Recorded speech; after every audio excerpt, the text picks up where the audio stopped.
Assalamualaikum warahmatullahi wabarakatuh. Salam sejahtera bagi kita semua. Salam semangat. Bagaimana kabar kalian semua? Pak doakan semoga kita semua selalu mendapatkan kesehatan dan keselamatan dari Allah Subhanahu wa Ta'ala. Selama pandemi ini, jangan lupa selalu mematuhi protokol kesehatan untuk melawan virus corona. Anak-anak kelas 5 yang hebat, pada kesempatan kali ini Pak Agung akan menjelaskan tentang pembelajaran kelas 5, tema 2, subtema 2, pembelajaran 6. Sebelum kita mulai pembelajaran ini, marilah kita berdoa terlebih dahulu menurut keyakinan kita masing-masing. Berdoa dimulai. Selesai. Pemetaan kompetensi dasar, tema 2, subtema 2, pembelajaran 6 terdiri dari PPKN, SPDB, dan Bahasa Indonesia. Tujuan pembelajaran kita kali ini adalah sebagai berikut.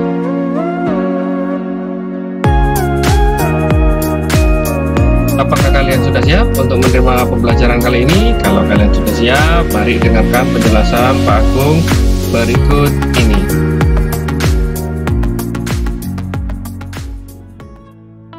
Apa itu musyawarah? Ada yang tahu? Ya, saya tahu musyawarah adalah pengambilan keputusan bersama untuk menyelesaikan masalah dengan maksud mencapai mufakat. Mufakat adalah kesepakatan untuk melaksanakan hasil musyawarah. Nah, sekarang kita akan menjelaskan nilai-nilai dalam musyawarah. Ada apa aja itu? Yang pertama adalah nomor 1, nilai kebersamaan. Kemudian yang kedua adalah nilai kebebasan mengemukakan pendapat. Yang nomor 3 yaitu nilai menghargai pendapat orang lain. Yang keempat, nilai jiwa besar serta lapang dada melaksanakan hasil keputusan dengan rasa penuh tanggung jawab. Ciri-ciri musyawarah untuk mufakat antara lain sebagai berikut. 1. Sesuai dengan kepentingan bersama. 2. Usul atau pendapat yang disampaikan mudah dipahami dan tidak memberatkan. 3. Dalam musyawarah, pertimbangan moral lebih diutamakan dan bersumber dari hati nurani yang jujur. Jadi harus sopan anak-anak ya dalam bermusyawarah. Yang nomor 4, pembicaraan harus dapat diterima dengan akal sehat dan sesuai dengan hati nurani. Nah, sekarang kita belajar tentang prinsip-prinsip dan aturan musyawarah. Ada apa aja itu? Yang pertama, musyawarah dilandasi dengan akal sehat dan hati nurani yang luhur. Yang nomor 2, musyawarah dilandasi semangat kegotong royongan dan kekeluargaan. Yang ketiga, mengutamakan kepentingan umum. Yang keempat, menghargai pendapat orang lain. Yang kelima, keputusan yang diambil harus dapat dipertanggungjawabkan secara moral kepada Tuhan Yang Maha Esa. Berikutnya yang terakhir, melaksanakan keputusan bersama dengan dilandasi itikat baik dan penuh rasa tanggung jawab. Tata cara dan persyaratan musyawarah. 1. Peserta musyawarah harus hadir sebelum musyawarah dimulai. 2. Musyawarah dimulai jika peserta musyawarah telah mencapai quorum atau jumlah minimum anggota yang harus hadir dalam rapat. Nomor 3, ada susunan kepanitiaan yang minimal terdiri dari ketua, tulis, dan peserta musyawarah.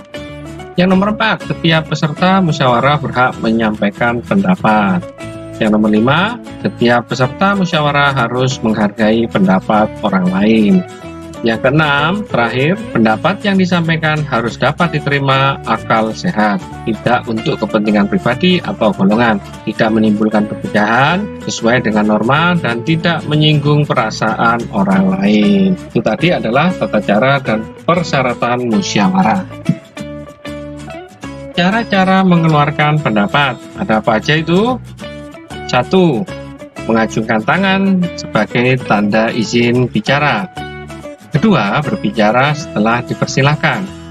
Ketiga, kalau ada yang berbicara, menunggu sampai pembicaraan selesai. 4. Bersikap sopan. 5. Suara cukup jelas. Sikap-sikap dalam musyawarah. Ada apa aja itu? 1. Menghargai atau menghormati pendapat orang lain. 2. Tidak memaksakan kehendak kepada orang lain. 3. Tidak boleh mencela pendapat orang lain.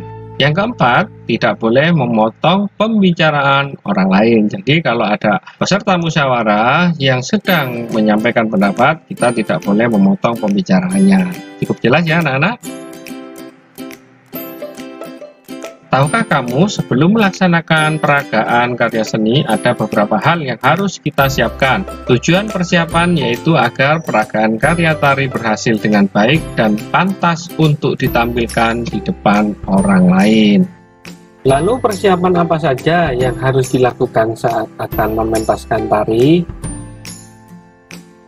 Persiapan yang dilakukan peragaan karya tari antara lain sebagai berikut. Menentukan bentuk karya tari. Ada bentuk tari tunggal, bentuk tari berpasangan, dan bentuk tari berkelompok. Kalau hanya satu orang itu termasuk tari tunggal. Kalau berpasangan berarti 2 orang, dan kalau berkelompok itu biasanya lebih dari 3 orang. Kemudian persiapan yang dilakukan peragaan karya tari, yaitu yang kedua memilih karya tari. Apa itu? Bentuk tari yang dipilih, pilihlah karya tari yang berpasangan yang sesuai dengan temanya ya. Kemudian yang nomor 3, persiapan yang dilakukan peragaan karya tari menentukan jumlah penari. Misalkan tari tunggal itu ada 1 orang, kalau berpasangan tadi sudah dijelaskan yang pertama, ya, yang di awal tadi, kalau berpasangan 2 orang, kalau berkelompok lebih dari 3 orang. Kemudian yang nomor 4, memilih properti tari. Ini penting anak-anak ya. Dalam memilih properti tari harus mempersiapkan lebih awal mulai dari latihan hingga pementasan. Berikutnya yang nomor 5 yaitu menentukan iringan tari.